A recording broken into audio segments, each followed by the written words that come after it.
Okay. இப்போ நம்ம இந்த சாம்பார் தாளிக்க போகிறோம். பாருங்க எப்படி தாளிக்கிறோம் பாருங்க. அடுப்பை பற்ற வைங்க. அடுப்பு இடத்துல பற்ற வச்சுட்டு எண்ணெய் ஊற்றுறோம். எண்ணெய் அதை தாளிக்கிறது நம்ம சின்ன ஓட்டையத்தான் போட்டு வச்சுருக்கோம். கொபக்குன்னு கொட்டிடும். எண்ணெய் ரொம்ப பார்த்துதே யூஸ் பண்ணுறது. நான்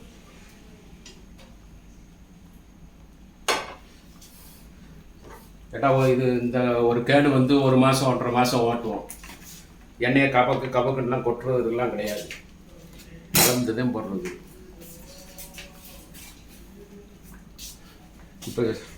இப்போ இந்த சாம்பாரில் பாருங்கள், உருளைக்கிழங்கு அடி பெருசு பெருசாக போட்டிருக்கு. அந்த கீரை நல்லா வந்துடுச்சா சாப்பிட்றதுக்கு நல்லா டேஸ்ட்டாகத்தே இருக்குது. பார்க்குறதுக்கு இப்போ தாளித்து ஊற்றிட்டு எப்படி இருக்குன்னு பார்ப்போம்.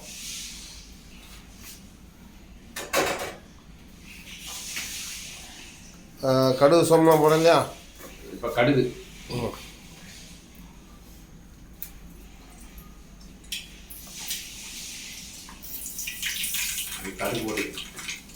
கடுகு போட்டு அந்த கடுகு வாசம் வருது.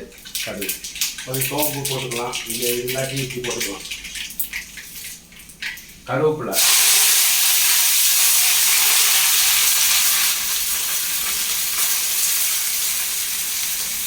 அந்த நம்ம தண்ணியில் அலசுறோம்ல, அந்த தண்ணியெல்லாம் நல்லா வடியணும். தண்ணியோட அப்படி போடுறதுனால தான் படா இருந்து பட்டாசு மாதிரி வெடிக்குது.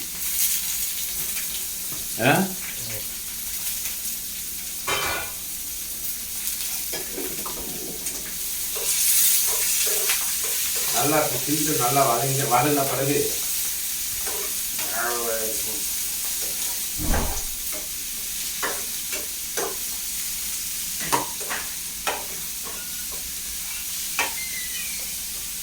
உப்புலாம் கரெக்டாக இருக்கும். உப்புலாம் ஆமாம் அப்படி இருக்குது. இப்போ இந்த நம்ம சின்ன சட்டியில் கொஞ்சம் பெரிய எப்பயும் வைக்கிற சட்டியில் வச்சு வைக்கலாம்னு தான் பார்த்து கொஞ்சோண்டு வைக்கலான்னு பார்த்தா அது எப்படியும் இதுலேயே நம்பிடுச்சு.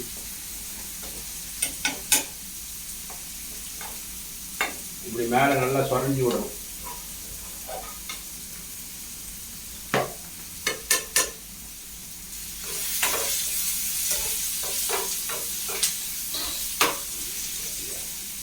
வெங்காயம் நல்லா வதங்கட்டும்.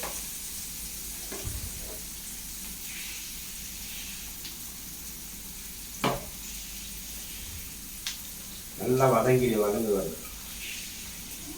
இப்படிதான் நாங்கள் 5 மாதத்தில் நேற்றே நாங்கள் கேன்சர் பேப்பர்லேயே கையெழுத்தே போட்டோம்.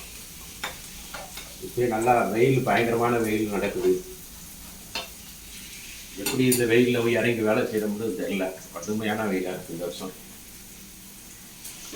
இன்னும் எப்போ பகிர்ந்து முடிக்கிற போதோ என்னன்னு தெரியல.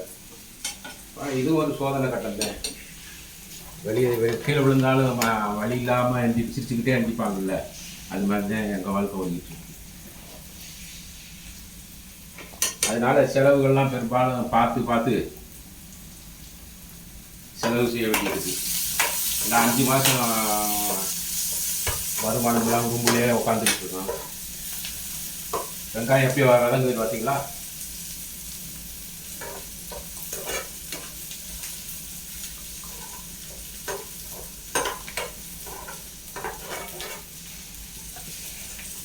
நல்லா வதங்குறதுல தான் இருக்குது.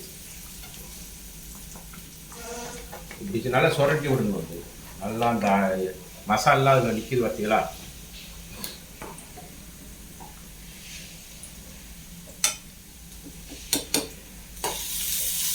நல்லா அப்படி நல்லா பக்கம் வதங்குறது நல்லா வதக்கி போடணும். கருக விட்டுறக்கூடாது. கருகுனாலும் அந்த கருகின வாசனை வரும். பெரும்பாலும் இந்த பருப்பு குழம்புகளில், சாம்பார்களில் பெருங்காயம் கண்டிப்பாக சேர்த்துக்கோங்க. ஏன்னா அதுதான் இதாக இருக்கும். இதில் நம்ம மல்லித்தலை அது இதுன்னு போட்டு பெருங்காயத்தை போட்டு அப்படியே வதக்கிட்டு போட்டால் நல்லா சூப்பராக இருக்கும்.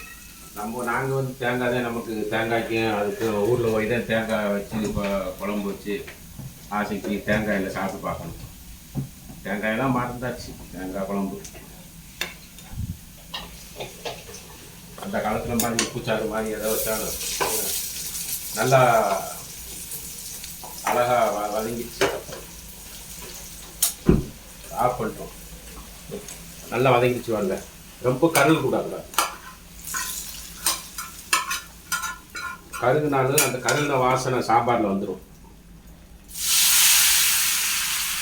இது கீரை மெயினாக வந்து கீரை, அந்த கீரையோடைய அந்த டேஸ்ட்டு தான். இதே முருங்கைக்கீரை போட்டு சாம்பார் வச்சாலும் நல்லாயிருக்கும். ஆமாம், முருங்கைக்கீரை. நம்ம ஊரில் பார்த்தீங்கன்னா பப்பாளி காய் எல்லாம் சும்மா தோட்டத்தில் கீழே விழுந்து கிடக்கும். அதை ஒரு சாம்பாரில் செஞ்சு இப்போ சாப்பிட்டா சுரக்காய் மாதிரி இருக்கும். குழம்பு வச்சிங்கன்னா பொரிச்சு சாப்பிட்டாலும் அப்படி இருக்கும். புதுசாக கொடுக்குறவங்களுக்கு இது இந்த காய் தான் கண்டுபிடிக்க முடியாது.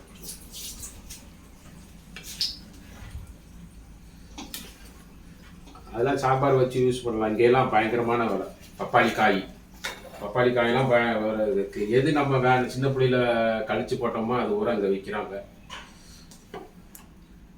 இப்போ குடிச்சு பார்ப்போம் எப்படி இருக்குன்னு. அது குடிச்சு இப்போத்தான் முழு இது நமக்கு தெரியுது. நம்ம வச்சோம்